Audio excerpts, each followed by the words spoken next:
நேயர்கள் அனைவருக்கும் வணக்கம். சக்தி ஜோதிடம் வழியாக உங்களை சந்திப்பது உங்கள் வழிகாட்டி ஜோதிடர் கண்ணன். கைரேகை கருத்துக்களை மிக எளிமையாக புரியும்படி கற்றுக் கொடுத்து கொண்டு வருகிறோம். பாருங்கள், பார்த்து பயன்பெறுங்கள். புதுசாக நம்ம சேனலில் பார்க்குறவங்களா இருந்தால் சப்ஸ்கிரைப் பண்ணிக்க, உங்கள் ஃப்ரெண்டுகளுக்கும் ஷேர் பண்ணி பயன்பெறுங்கள்.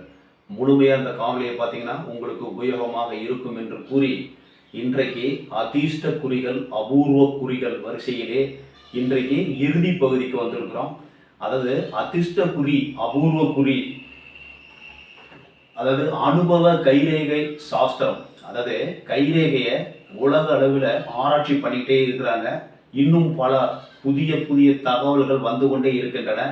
அந்த வரிசையில் இது அபூர்வ குறிகள் அதிர்ஷ்ட குறிகள் வரிசையிலே இன்றைக்கு அனுபவ கைரேகை சாஸ்திரம், நம்ம அனுபவத்தில் இருக்கிறதையும் நம்ம சேர்த்து சொல்லிக்கிட்டு இருக்கோம். பாகம் 54. இதுல இன்னைக்கு மரம், கோவில், வேல், செடி, கொடி, கோபுரம், பறவை, மிருகம் இதை பத்தி நம்ம பார்க்க போறோம். இதுக்கு அப்புறமா இன்னும் என்னென்ன கையில குறி இருந்தாலும் அதுக்கு என்ன பலன்னு முடிக்க போறோம். இன்னைக்கு அதிர்ஷ்ட குறிகள் அபூர்வ குறிகளை இன்னைக்கு இறுதி பகுதிக்கு வந்திருக்கோம். இதை நீங்க முழுமையா பார்த்தீங்கன்னா உங்களுக்கு புரியும். நிறைய பாயிண்ட்ஸ் இதுல நான் சொல்ல போறேன். இதை நீங்க பாருங்கள், பார்த்து பயன்பெறுங்கள். அதை உங்க கையை பார்த்த உடனே நீங்க எளிமையா கண்டுபிடிக்கிற மாதிரி நான் சொல்லிக்கிட்டு இருக்கேன். இப்ப ஒருவருக்கு இயற்கையிலேயே ஒரு குறி இருக்கு சார். குறி இருக்குன்னா இந்த கை மென்மையா இருந்து புத்தி ரேகை, இருதய ரேகை, ஆயுள் ரேகை, விதி ரேகை, சூரிய ரேகை, இது எல்லாமே கையில நல்லா இருந்து இந்த குறி இருந்ததுன்னா, கை மென்மையா இருந்ததுன்னா அவங்க கோடீஸ்வரங்களா இருப்பாங்க. எல்லாம் புரிஞ்சுங்க. இப்ப நீங்க உங்க கையை பாக்குறீங்க, கோடிக்கணக்கான ரூபாய்க்கு சொத்து பத்து அதிபதியா இருக்கிறீங்களா பார்த்துக்குங்க. இந்த மாதிரி இருந்தாவே அதுவே இருக்கும். அப்படி இல்லைன்னா உங்க கர்மா சரியில்லை. குறி இருக்கு, கர்மா சரியில்லை. ஒரு சில பேருக்கு கஷ்டப்பட்டாதான் நடக்கும். நல்லா புரிஞ்சுங்க. எல்லாருக்கும் அந்த இது வேலை செய்யறதில்ல. இப்ப ஜாதகப்படியே ஒரு கிரகம் ஆட்சியா இருக்கு, உச்சமா இருக்கு, நல்லா இருக்குன்னு சொல்றாங்க. அந்த தசை புத்தி வரலன்னா அது நடக்காது. அப்படிதான் இதுவும். இப்ப கை நல்லா இருந்து மென்மையான முதல் தரமான கையா இருந்து பெருவிரல் நன்றாக இருந்து இந்த சுக்கிர மேடு நல்லா இருந்து குரு மேடு நல்லா இருந்து மற்ற மேடுகள் ஏதாவது ஒரு 2 மேடு நல்லா இருந்து இருதய ரேகை, புத்தி ரேகை, ஆயுள் ரேகை, விதி ரேகை, சூரிய ரேகையும் இருந்து அதிர்ஷ்ட குறி எது இருந்தாலும் சூரிய ரேகை வரும் வயதில் நன்மை நடைபெற வாய்ப்பு உண்டு. இல்லைன்னா வாய்ப்பு ரொம்ப ரொம்ப ரொம்ப கம்மி. கஷ்டப்பட்டு தான் வாழ்க்கையில முன்னுக்கு வரும். ஆனா இந்த குறி இருந்தா என்னன்னா மனசு ஃப்ரீயா இருக்கும், மனம் சந்தோஷமாக இருக்கும், அதற்கு செய்ய தூண்டும். ஒரு சில பேருக்கு இயற்கையிலே இந்த குறி இருந்ததுன்னா மேல கொண்டு போய் உட்காந்து டாப் லெவல்ல இருப்பாங்க. உங்க கையை செக் பண்ணுங்க. ஒரு சில பேர் என்னவா, அவங்க கை பார்க்கணும்னு அவசியமே கிடையாது. அவங்க பணக்காரங்க இருந்து அந்த மாதிரி குறிகள் ஏதாவது ஒன்று இருக்கும். வில், வேல், தாமரை, இந்த மாதிரி குறிகள் அதிர்ஷ்ட குறிகள் என்று சொல்லக்கூடிய சதுரம், முக்கோணம், திரிசூலம், சிவலிங்கம், இந்த மாதிரி உடைய கை இருந்ததுன்னா அவர்கள் மிகப்பெரிய பதவியிலேயோ மிகப்பெரிய செல்வ நிலையில் இருப்பதற்கு வாய்ப்பு உண்டு. இப்ப மரம் எந்த இடத்துல இருந்தா நல்லது? இப்ப இங்க விதி ரேகை வருது சார்.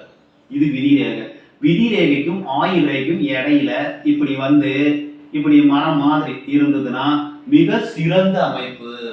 இந்த மரம் மாதிரி இருந்ததுன்னா தொழில்ல மிகச்சிறந்த அமைப்பு. படிப்படியா வாழ்க்கையில தொழில் செய்யலாமான்னு கேட்கறாங்கன்னு வச்சுக்கோங்க. இந்த மாதிரி மரம் இருந்ததுன்னா இந்த ஆயுள் ரேகைக்கும் விதி ரேகைக்கும் இடையில மரம் மாதிரி ஒரு ரேகை இருந்ததுன்னா உங்களுக்கு தொழிலில் அபிவிருத்தி கிடைப்பதற்கு வாய்ப்பு உண்டு. தொழிலில் மிகச்சிறந்த நிலைக்கு வரத்துக்கு வாய்ப்பு இருக்கு. இந்த மாதிரி மரம் இருந்ததுன்னா.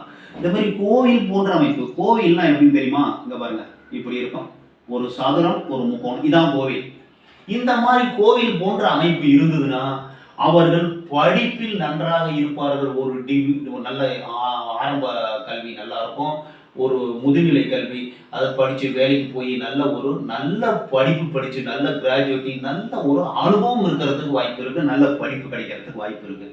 மிச்சப்படி வேல், செடி, கொடி, கோபுரம், பறவை, மிருகம் ஏதாவது உங்க கையில இருந்ததுன்னா படிப்படியான முன்னேற்றம் ஏற்படுவதற்கு வாய்ப்பு உண்டு. திடீர்னு அதிர்ஷ்ட குறிகள் வருதுன்னு சொல்றாங்க நிறைய பேரு. அது நடக்குதான்னு பாருங்க. நம்மளுடைய கையில அப்படியே உள்ளது உள்ளவாறு கூறி கொண்டு வருகிறோம். உங்க கையை பாருங்க. அந்த மாதிரி இருந்ததுன்னா எனக்கும் சொல்லுங்க. நானும் வந்து அந்த ஆராய்ச்சி நிபுணர்களோட பார்த்துட்டு நானும் இந்த கையை ஆராய்ச்சி தான் பண்ணிட்டு இருக்கேன். ஆராய்ச்சி பண்ணிட்டு இருக்கேன். எனக்கு தெரிஞ்சதை நான் சொல்லிக்கிட்டு இருக்கேன். உங்களுக்கு ஏதாவது தெரிஞ்சதுன்னா என்னோட பகிர்ந்துக்கலாம். சார் இது நீங்க சொல்றது வந்து இந்த மாதிரி பார்த்தோன்னே அவங்க குறி சொன்னாயிராங்க அப்படின்னா எனக்கு சொல்லுங்க, நானும் தெரிஞ்சுக்கிறேன். இந்த மாதிரி அதாவது எந்த குறிகள் இருந்தாலும் ஒன்று சூரிய ரேகை விதி ரேகை இருந்து சூரிய ரேகை வரும் வயதில் தான் அது வேலை செய்யும். இல்லைன்னா மனசை ஃப்ரீயா வச்சுக்கோம். அதுக்கு தூண்டும். வேலை செய்யறதுக்கு இந்த வேலை செய்ப்பா அந்த வேலை செய்யணும் மனசு தூண்டும். எண்ணத்தை தூண்டக்கூடிய வாய்ப்புகள் இருக்கு. அதே மாதிரி இந்த ரேகைகள் 6 மாசம் 3 மாசத்துக்கு ஒருக்கா வளரக்கூடிய மனோபக்குவம் இருக்கிறதுக்கு வாய்ப்புகள் இருக்கு. உங்க கையை பார்த்துக்கிட்டே இருக்கீங்களா உங்களுக்கே தெரியும். அதாவது எல்லா ரேகையுமே திடீர்னு புத்தி ரேகை இவ்வளவுதான் இருக்குது. அப்புறம் கொஞ்ச நாள் கழிச்சு பார்த்தீங்கன்னா அப்படியே வளர்ந்து வளர்ந்து இது வரைக்கும் வரும். இல்லைன்னா கீழே ஏறும், இல்லைன்னா மேலே ஏறும். இந்த மாதிரி இருக்கிறதுக்கு வாய்ப்புகள். உங்க கையை பாருங்கள். தொடர்ந்து நீங்க டெய்லி பார்த்துட்டு இருக்கீங்க. பாருங்கள், பார்த்து பயன்பெறுங்கள். எந்த அதிர்ஷ்ட குறி இருந்தாலும் நீங்க இயற்கையிலே பணக்காரங்களா இருக்கணும். அப்படி இல்லைன்னா அந்த குறிகள் கண்டா முயற்சி பண்ணக்கூடிய ஒரு எண்ணம் உருவாகும். வாழ்க்கையில நல்ல பணக்காரங்களாகவும் வாழ்க்கையில முன்னுக்கு வருகிற எண்ணம் தோன்றும். முயற்சி செய்தால் வாழ்க்கையில் முன்னுக்கு வரத்துக்கு வாய்ப்பு இருக்கு.